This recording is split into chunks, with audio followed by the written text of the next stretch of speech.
హంగు లేదు, ఆర్భటం లేదు. భుజానికి ఓ హ్యాండ్ బ్యాగ్, వీపున చిన్న లగేజ్ బ్యాగ్. స్పెషల్ ఫ్లైట్లు కూడా లేదు. కాన్వాయ్ సెక్యూరిటీ అస్సలే లేదు.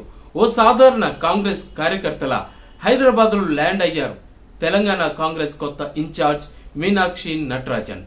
ఇక వచ్చి రావడంతోటే తన మార్కేంటో చూపించారు. ఫ్లెక్సీలకు ఫోజులిస్తే కాదు, ప్రజల్లో ఉంటూ సిన్సియర్ గా పని చేయాలన్నారు. పైరవీలు చేయడం కాదు, ఆలోచనే మైండ్ నుంచి తీసేయాలన్న హింట్ కూడా వారికి ఇచ్చారు. ఇక గ్రౌండ్ లెవెల్లో పనిచేసిన వారికే పదవులు వస్తాయని క్లియర్ గా చెప్పేశారు కూడాను. ఇక మనిషి సాఫ్ట్ గా కనిపించినప్పటికీ పార్టీ విషయంలో వెరీ సీరియస్ అని తెలిసేలా ఫస్ట్ స్పీచ్ తోటి ఆమె అదరగొట్టారు మీనాక్షి నటరాజన్. హైదరాబాద్ లో ల్యాండ్ అవ్వగానే పార్టీ వ్యవహారాలపై ఆరా తీశారు మీనాక్షి నటరాజన్.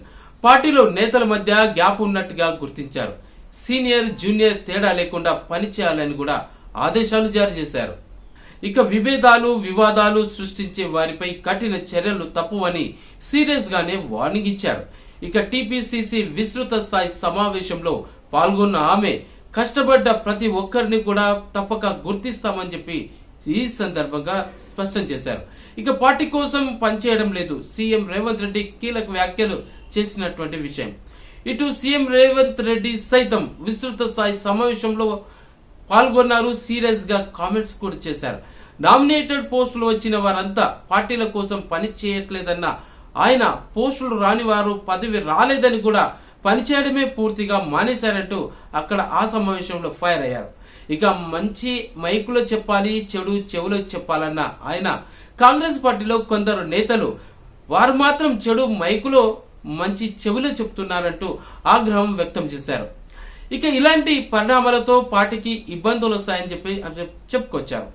అలాంటి వారి మీద కఠినంగా ముందుకెళ్తామంటూ కూడా ఘాటుగానే స్పందించారు. మొత్తంగా చూస్తే కాంగ్రెస్ పార్టీలో ఇప్పుడు వ్యవహారాలన్నీ పూర్తిగా మారిపోయాయి. మొత్తంగా చూస్తే కాంగ్రెస్ పార్టీలో ఇప్పుడు సరికొత్త వ్యవహారాలు ముందుకు వస్తున్నాయి.